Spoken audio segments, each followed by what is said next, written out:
Daniel Carter walked through the massive doors of the Galactic Council chamber.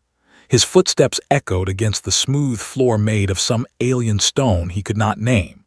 Above him, crystal spires rose so high they disappeared into a soft blue light. Hundreds of alien beings sat in floating chairs arranged in circles around a central platform. This was the heart of galactic civilization, and Daniel was one of the very few humans ever allowed to stand here. He had been Earth's ambassador for 7 years now. 7 long years of smiling at creatures who looked down on him. 7 years of accepting unfair deals because humanity had no choice. 7 years of being told that humans were young and foolish and needed guidance from the elder races. Daniel remembered the day humanity first made contact with alien life. The whole world had celebrated. People danced in the streets. Scientists wept with joy. Everyone believed that joining the galactic community would bring peace and prosperity. They were wrong. The Galactic Council was not a group of friends working together. It was a system of power, and humans were at the bottom. The elder races had been traveling between stars for thousands of years. They controlled the trade routes, the communication networks, and the military corridors. When humanity asked to join, the Council agreed, but only on their terms. Humans were given the worst territories. Their ships were sent to guard dangerous border regions where pirates and hostile species waited. Their trade goods were taxed at rates no other species paid, and whenever humanity complained, the Council reminded them that they should feel grateful just to be included. Daniel had accepted all of this. He told himself that things would get better with time. He told himself that patience was the path to respect. But today, as he stood before the Council, he felt something changing inside him. High Arbiter Hal rose from his seat. He was one of the oldest species in the galaxy. His body was tall and thin, covered in silver scales that caught the light. His eyes were black pools that showed no emotion. They had ruled the Council for centuries, and they made sure everyone remembered it. "Ambassador Carter," Hal said, his voice cold and flat. "The Council has reached a decision regarding human research activities." Daniel felt his stomach tighten. He knew something bad was coming. "Your species has been developing faster-than-light communication technology," Hal continued. "This research must stop immediately. All data must be handed over to the Council for review and destruction." A murmur ran through the chamber. Daniel looked around at the other ambassadors. Some seemed surprised. Others were hiding smiles. The representative, a heavy creature with gray skin and 4 arms, was openly laughing. "May I ask why?" Daniel said, keeping his voice steady. "The technology destabilizes subspace frequencies," Hal replied. "It poses a threat to galactic stability." Daniel knew this was a lie. Everyone in the chamber knew it was a lie. The real reason was simple. For thousands of years, they had controlled all long-distance communication in the galaxy. Every message between worlds passed through their relay stations. They charged enormous fees for this service, and they used it to spy on every species in the Council. Dr. Amy and her team back on Earth had found a way around this system. Their new technology would allow instant communication without relays. It would free humanity and every other species from control, and that was something the elder races could not allow.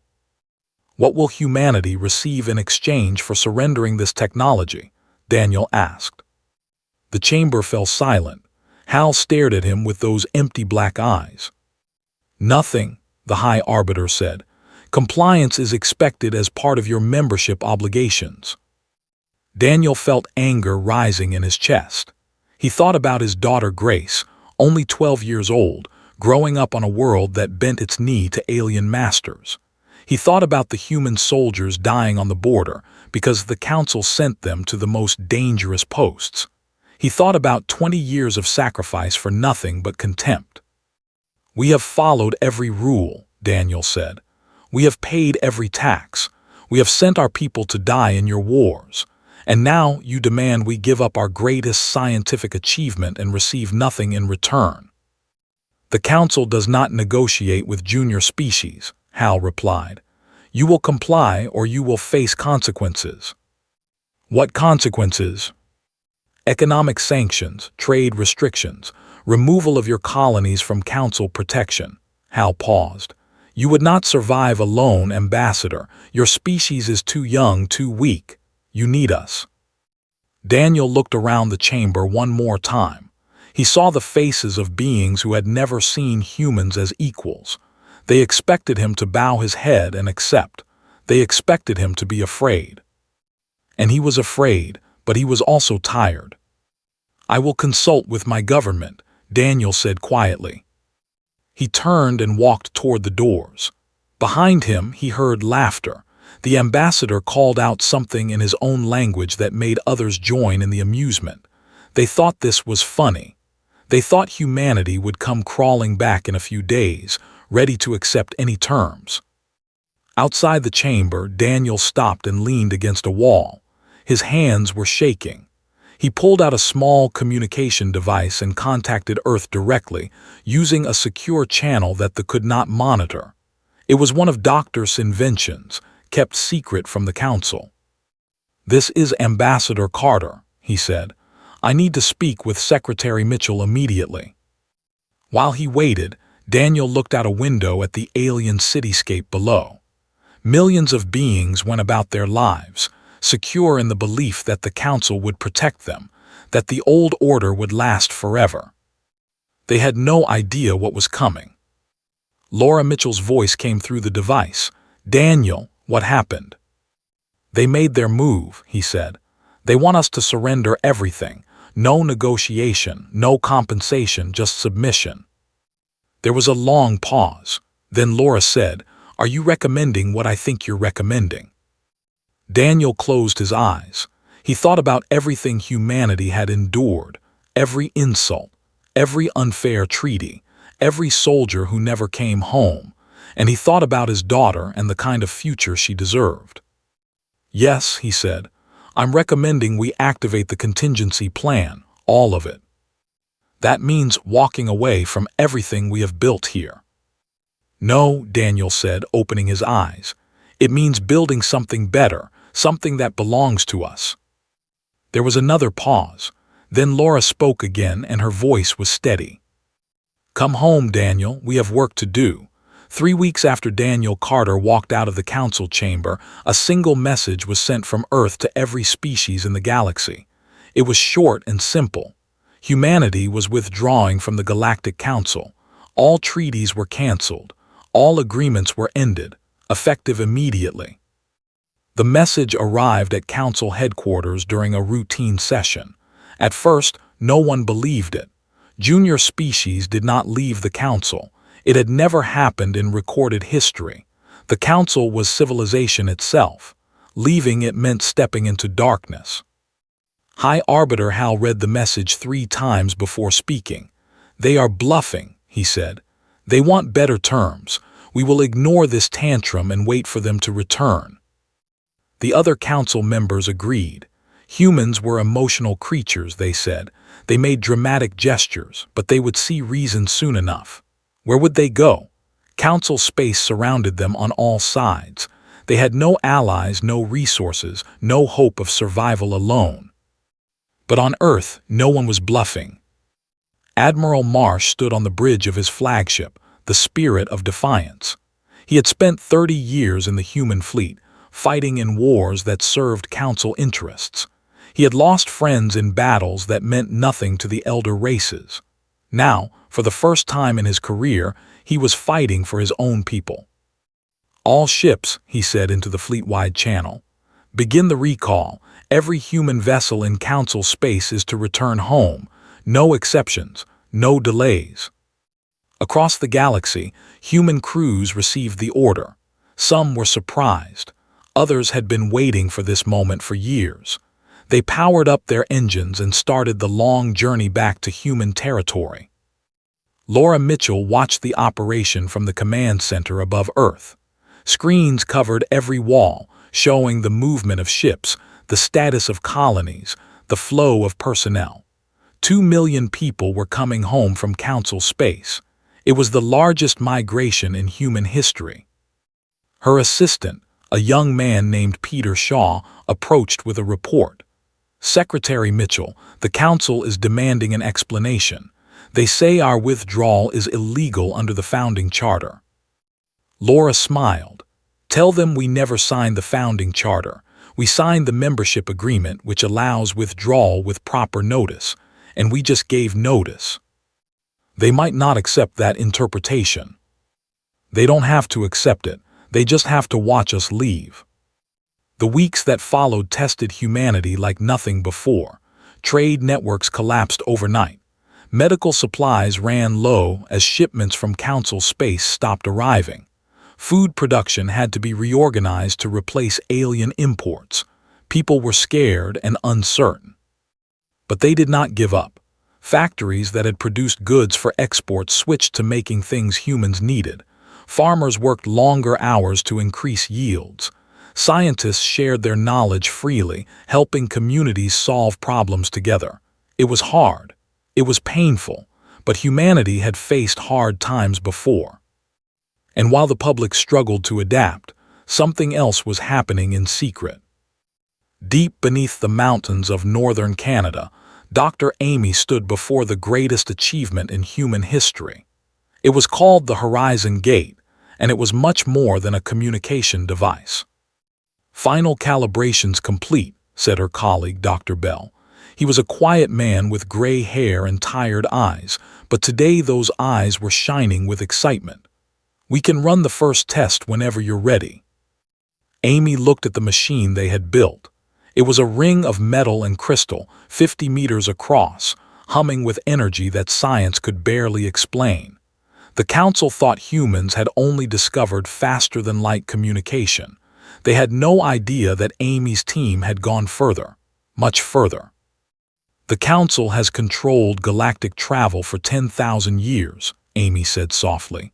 They built their power on the fact that reaching new star systems takes decades. They have mapped every route. They guard every corridor. They know where everyone is at all times." She pressed a button, and the ring began to glow. "We're about to change that."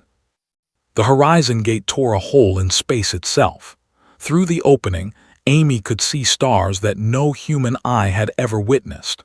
Stars in a distant galaxy, millions of light years away, and the journey to reach them would take less than a second. "It works," whispered. "My God, it actually works." Amy nodded slowly. For 20 years, humans had been trapped in a small corner of the galaxy, surrounded by species who saw them as children at best and servants at worst. The Council had believed this would always be true. They had believed that humanity had nowhere else to go. They were wrong. 3 days later, Laura Mitchell called a meeting of humanity's top leaders.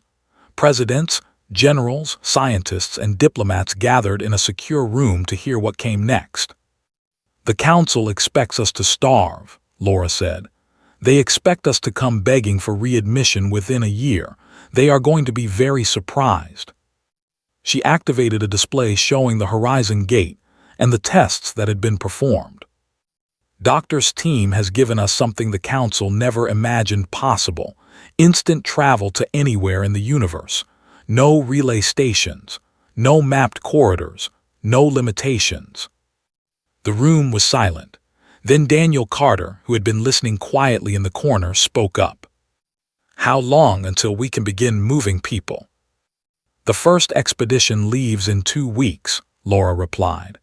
"Captain Torres will lead a team through the gate to scout locations for new colonies. If his reports are positive, we begin evacuation within 3 months." "Evacuation?" one of the presidents asked. "You mean we're leaving?" Laura looked at him steadily. "Not leaving, expanding. Earth will always be our home, but we're going to build new homes as well. Homes where the Council can never reach us. Homes where our children will grow up free." The meeting lasted for hours as details were discussed and plans were made. But the decision itself had already been made. Humanity was done asking for permission. They were done following rules written by species who had never seen them as equals. When Daniel finally left the meeting, he found his daughter Grace waiting for him in the hallway. She was 13 now, tall for her age, with her mother's dark hair and her father's stubborn jaw. "Is it true?" she asked. "Are we really going somewhere new?" Daniel put his arm around her shoulders. "Yes, sweetheart, we're going somewhere new." "Will it be safe there?" He thought about the question for a moment. The truth was, he did not know. Everything about this plan was uncertain, but he knew one thing for certain. "It will be ours," he said, "and that's what matters most." Captain Torres took a deep breath and stepped through the horizon gate. One moment he was standing in a mountain facility on Earth. The next moment he was floating in space, surrounded by stars he had never seen before. His ship, the New Dawn, had crossed millions of light years in the blink of an eye. Behind him, 9 other vessels emerged from the glowing portal, carrying the first human expedition to leave the galaxy they had always called home. "All ships report status," said into his communication device. One by one, his crew confirmed they had arrived safely. No damage, no injuries. The horizon gate worked exactly as Doctor had promised. Looked out the window at the unfamiliar stars. Somewhere among them were planets that no intelligent species had ever touched, worlds waiting to become homes for humanity. He felt fear and excitement mixing in his chest. "Begin scanning," he ordered. "Let's find out what we have." The expedition spent 3 weeks exploring this new region of space. What they found exceeded their hopes. Within a relatively small area, they discovered 12 planets capable of supporting human life. Some had thick forests and deep oceans. Others were drier but rich in minerals and metals. All of them were empty, waiting. Sent his report back to Earth through the Horizon Network. The response came within hours. Colonization would begin immediately. Back on Earth, the migration began. Volunteers came forward by the millions. Families who had lost hope under Council rule saw a chance for something better. Young people eager to build new worlds packed their belongings and lined up at the departure points. Old people who wanted there to grow up free said goodbye to the only homes they had ever known. Laura Mitchell oversaw the operation with careful attention to every detail. Ships carried not just people but everything needed to build civilization from scratch. Seeds and farming equipment, medical supplies and doctors, teachers and books, engineers and building materials. Nothing was forgotten. "We're emptying the outer colonies first," she explained to her staff. "Those are the ones closest to Council territory. If they send a fleet to investigate, they'll find empty stations and abandoned settlements." "What about Earth itself?" Peter Shaw asked. "Earth stays," Laura replied firmly. "This is our home. We won't abandon it, but we're also not keeping all our eggs in one basket anymore." Within 6 months, over 50 million humans had passed through the horizon gates to begin new lives in distant galaxies. New settlements grew on a dozen worlds. The first city on the planet they called New Montana was already home to 500,000 people. Meanwhile, the Council was growing concerned. High Arbiter Hal received reports from scouts sent to monitor human space. The reports made no sense. Human colonies that had held tens of thousands of people were now empty. Ships came and went from human territory, but no one could track where they went. It was as if humans were simply vanishing. "This is impossible," Hal said to his advisors. "They must be hiding somewhere within Council space. Find them." But the searches found nothing. Human settlements were abandoned. Human ships disappeared into sectors of space where no scout dared follow, and the humans who remained refused to answer any questions. After nearly a year of silence, the Council decided to send a diplomatic mission to Earth. They chose ambassador of the species to lead it. They were known for their calm and reasonable nature. They were often used to handle delicate situations. A's ship arrived in human space and immediately noticed something strange. The defensive stations that had once protected human territory were gone. The patrol ships that had guarded the borders were absent. Earth itself seemed almost undefended. "They have collapsed completely," one of A's officers said. "Just as the Council predicted, they must be desperate for help by now." But when they approached Earth, they found it very much alive. Cities still glowed with light. Ships still moved between orbital stations. People still went about their daily lives. The planet had not collapsed at all. A requested permission to land. There was a long pause before a reply came. "Landing," said a human voice. "Ambassador, you may deliver your message via communication channel." A was shocked. No species had ever a council diplomatic mission. "I carry an offer from the Galactic Council," she said. "The Council is willing to discuss terms for humanity's return."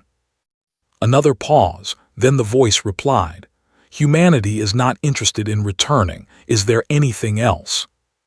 "Where have your people gone?" I asked. "Your colonies are empty, your ships have vanished. The Council is concerned for your welfare." There was what sounded like laughter on the other end of the channel. Then the voice said, "Our welfare has never been better. We have simply moved beyond your reach. Tell the Council this. We do not need them. We do not want them. And if they are wise, they will leave us alone." "The Council cannot accept this," I insisted. "You are surrounded by our territory. You have nowhere to go." The reply came slowly, as if the speaker was choosing words with great care. "Ambassador, look at your sensors. Look at our planet. Look at our remaining stations. Do we seem like a species that has nowhere to go?" I checked the sensor readings. Everything appeared normal. No signs of starvation or collapse. No desperate signals for help. If anything, the human installation seemed more advanced than before, with technology she did not recognize. "We're not going to explain ourselves to you," the human voice continued. "We spent 20 years explaining ourselves to the Council. We're done with that. Go home. Tell your masters that humanity has found its own path, and do not come back." The communication channel closed. I sat in silence for a long moment. Then she ordered her ship to turn around. As they left human space, she looked back at Earth one last time. The small blue planet hung in the darkness, quiet and mysterious. She had come expecting to find a broken species begging for help. Instead, she had found something else entirely. Something that made her feel, for the first time in her long life, uncertain about the future. When she returned to the Council, her report created chaos. The elder races had never faced a situation like this. A junior species had them and somehow survived. Worse, they seemed to be thriving. "They must be destroyed," Admiral of the declared. "Send a fleet, burn their world, end this rebellion before it spreads." But others were not so sure. Where had the humans gone? What technology had they developed? What surprises might be waiting for any fleet that attacked? High Arbiter Hal listened to the arguments and said nothing. In his private thoughts, he felt something he had not felt in centuries, a cold weight in his stomach, an awareness that the universe might not be as controllable as he had always believed. For the first time, he wondered if the Council had made a terrible mistake.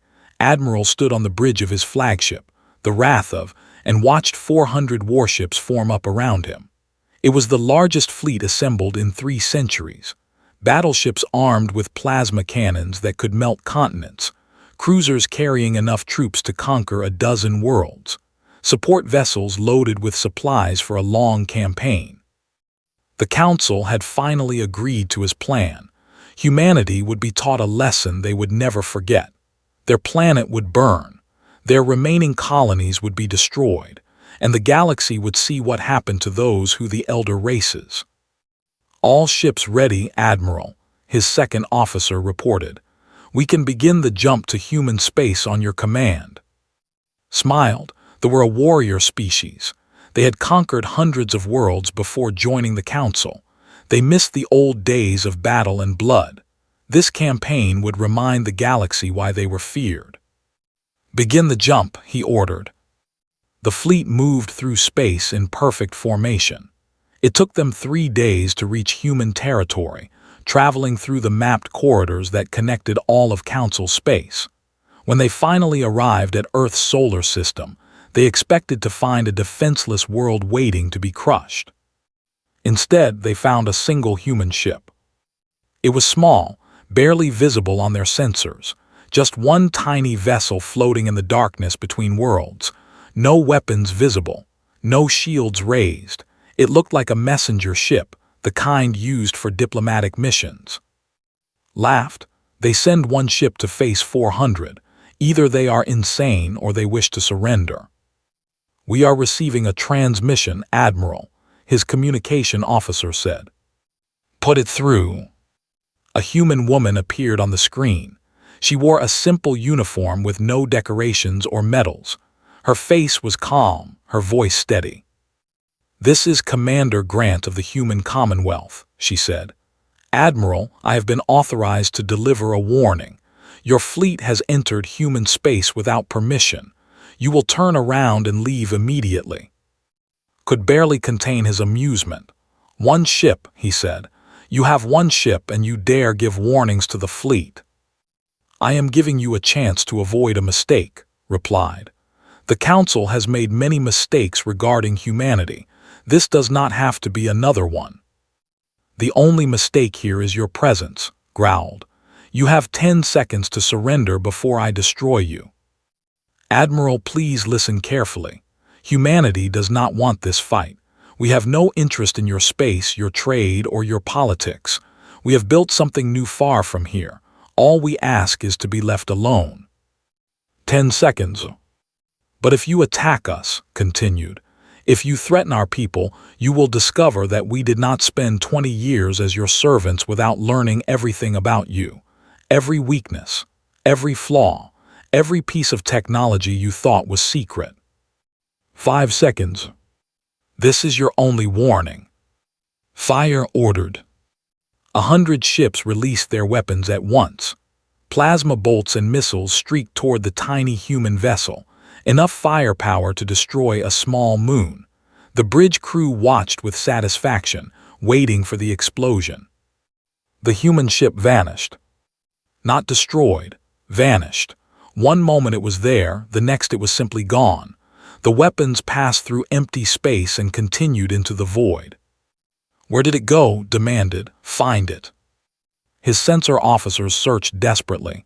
There was no trace of the ship anywhere. No wreckage, no debris, no energy signature. It had simply ceased to exist. Then the lights went out. All across the flagship, systems began to fail. Navigation screens went dark. Weapon controls stopped responding. Engines powered down. The mighty warship drifted helplessly in space, as dead as a rock. Grabbed his communication device. All ships report status. The responses came back slowly, filled with confusion and fear. Every ship in the fleet was experiencing the same failures. 400 warships, armed with the most advanced technology in the galaxy, had become 400 floating coffins. Only life support remained active. Air still flowed. Temperatures stayed stable. The humans were not trying to kill them. They were making a point. Commander's voice returned, echoing through emergency speakers that somehow still functioned. Admiral, you were warned. This is the result of your choice. What have you done? Shouted into the darkness. We have demonstrated a simple truth. For 20 years you treated us like children who knew nothing. You never considered that we might be watching, learning, preparing. Our technology is superior, insisted. This is impossible. Your technology is old, replied. You stopped innovating centuries ago because you believed you had reached perfection. You never imagined that a young species could surpass you. That was your greatest mistake. The silence on the bridge was absolute. Officers who had been ready for glorious battle now sat frozen in their seats, afraid to move. What do you want? Finally asked. We want you to leave. We want the Council to understand that humanity is no longer theirs to command. We have our own space now, far beyond your reach. You will never find it. You will never threaten it, and if you try, what happened today will seem gentle by comparison. Clenched his fists. Every instinct told him to fight, but there was nothing to fight. His fleet was helpless, his crew was terrified, and somewhere in the darkness, humans were watching and waiting. "How do we know you will let us go?" he asked.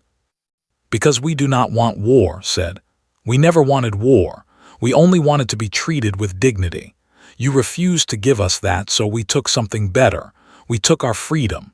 Now we are offering you a chance to accept this new reality peacefully.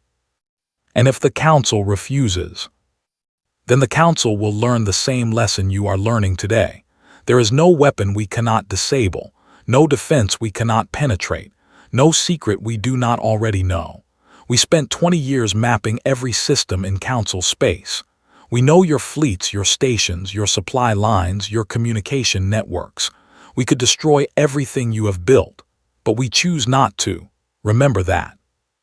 The communication ended. For 3 days, the fleet drifted in human space. No one came to attack them. No one came to mock them. They were simply ignored, like insects that were not worth the effort of swatting. On the 3rd day, human ships appeared.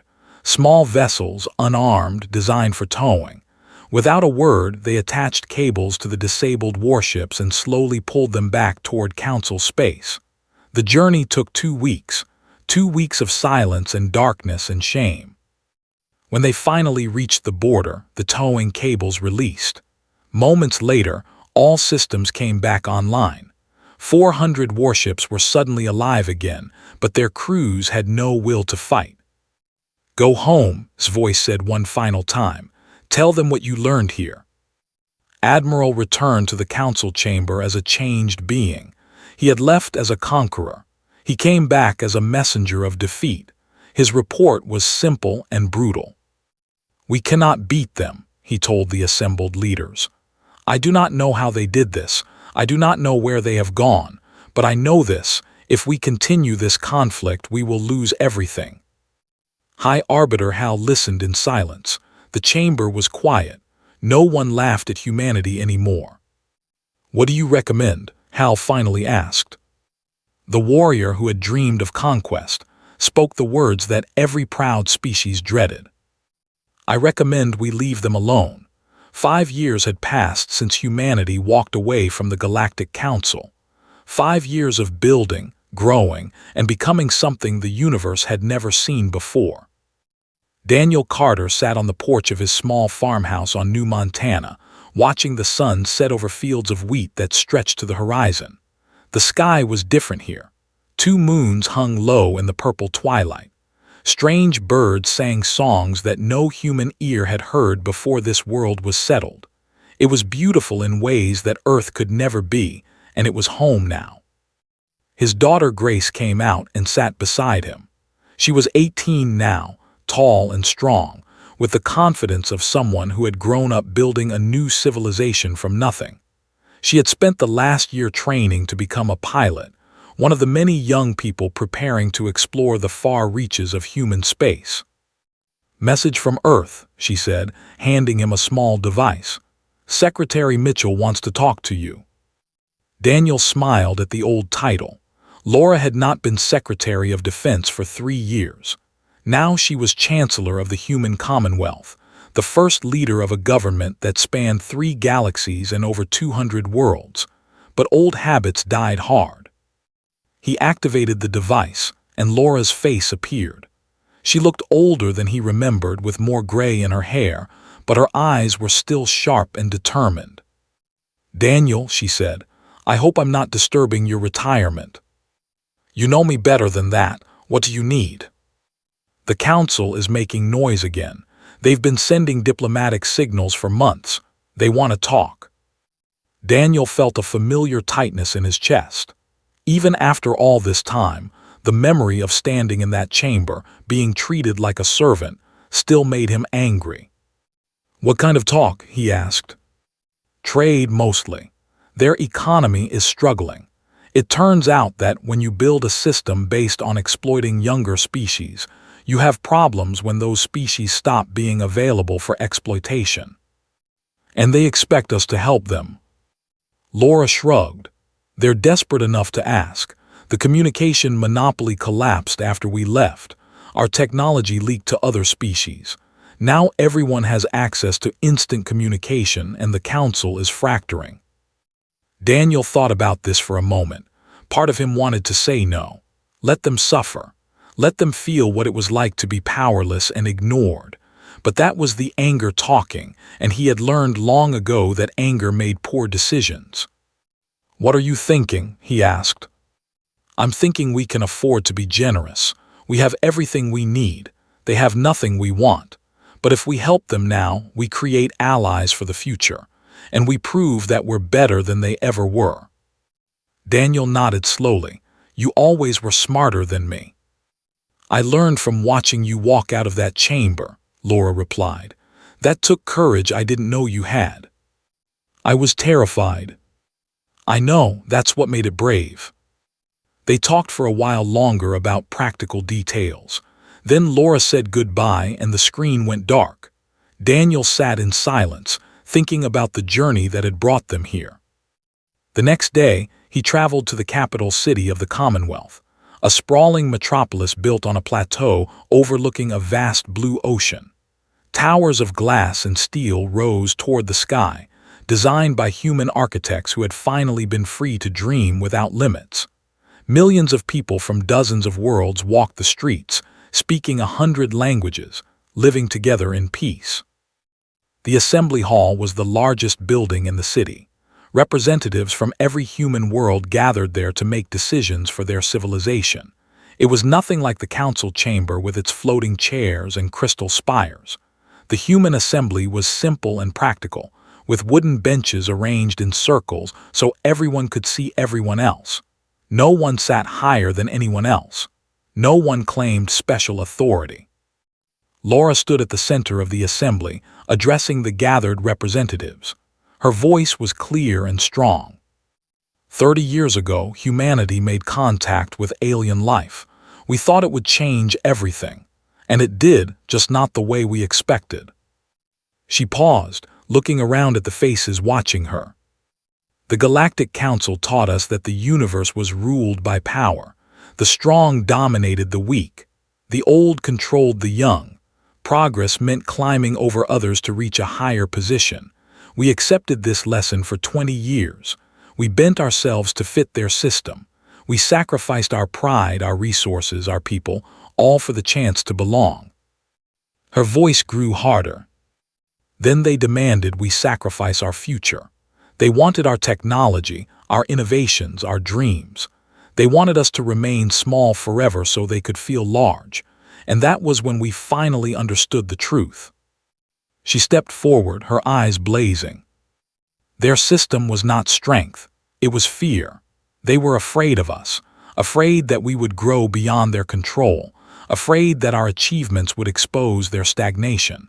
They called themselves elder races, but they were really just old and tired and scared of anything new. The assembly was completely silent. So we left. We walked away from everything they offered and built something better. And now they come to us asking for help, because their empire is crumbling while ours grows stronger every day. Laura smiled then, and her voice softened. We will help them, not because they deserve it, but because we are better than they are. We do not rule through fear. We do not crush the weak. We welcome anyone who wants to join us, regardless of where they came from or what they were before. She gestured toward a section of the assembly where non-human beings sat among the human representatives. They were refugees who had fled council space over the past 5 years, seeking the freedom that humanity had found. They had been welcomed without hesitation. This is who we are now, a civilization built on cooperation, not domination, on innovation, not stagnation, on hope, not fear. The council tried to make us small, and instead they showed us how to become great. The assembly erupted in applause. Representatives stood and cheered. The sound echoed through the hall and out into the city streets, where millions more joined in the celebration. Back on the council, High Arbiter Hal sat alone in his private chamber, reading the reports from human space. The Commonwealth had agreed to provide aid. Trade routes were being established. The crisis that threatened to destroy the Council would be avoided, thanks to the generosity of the species they had once dismissed as insignificant. His aide entered with more reports. "They are requesting to leave the Council and join the Commonwealth," he said. "They are the third species to make this request this month." Hal nodded wearily. He had seen this coming. The younger species were tired of Council rule. They wanted what humanity had found: freedom, growth, a chance to become something more than servants. "Is there anything else?" he asked. "There is a message from Chancellor Mitchell of the Human Commonwealth." Hal took the device and read the message. It was short. Arbiter, 30 years ago, humanity entered the galactic community hoping for partnership and respect. You gave us neither. You saw our potential and feared it. You tried to crush it before it could grow. Instead, you set it free. We do not hate you. We do not seek revenge. We simply moved on and we built something that will outlast everything you have created. History will remember the Council as a warning. It will remember humanity as a beginning. I hope you find peace with this truth. Chancellor Laura Mitchell, Human Commonwealth. Hal read the message 3 times. Then he set the device down and stared at the wall of his chamber. He thought about all the decisions he had made, all the speeches about human inferiority, all the demands and threats and punishments. He had been so certain that he was right, so certain that the old ways were the only ways. He had been wrong. On New Montana, Daniel Carter watched the stars come out over his farm. Grace sat beside him, already dreaming of the journeys she would take among those distant lights. Somewhere out there, human ships were exploring galaxies no one had ever visited. Human scientists were making discoveries that would reshape the future. Human children were growing up knowing that they could become anything they wanted. "Do you ever miss Earth?" Grace asked. Daniel thought about it. He remembered the blue skies and green forests. He remembered the cities and the oceans and the mountains. Earth would always be part of who he was. "Sometimes," he said, "but Earth isn't going anywhere. It will always be waiting for us. And now we have all of this too." He gestured at the stars, at the moons, at the endless sky full of possibilities. "The Council thought they were punishing us when they demanded our technology. They thought we would submit or die. They never understood that humans don't work that way. Push us down and we find a way to rise. Take away our options and we create new ones. Tell us we can never succeed and we spend every moment proving you wrong." Grace smiled. "So what happens now?" Daniel put his arm around his daughter and watched the moons rise higher in the night sky. "Now," he said, "we keep building, we keep growing. We keep becoming better than we were yesterday. And when someone asks what happened to the humans, the universe will have only one answer."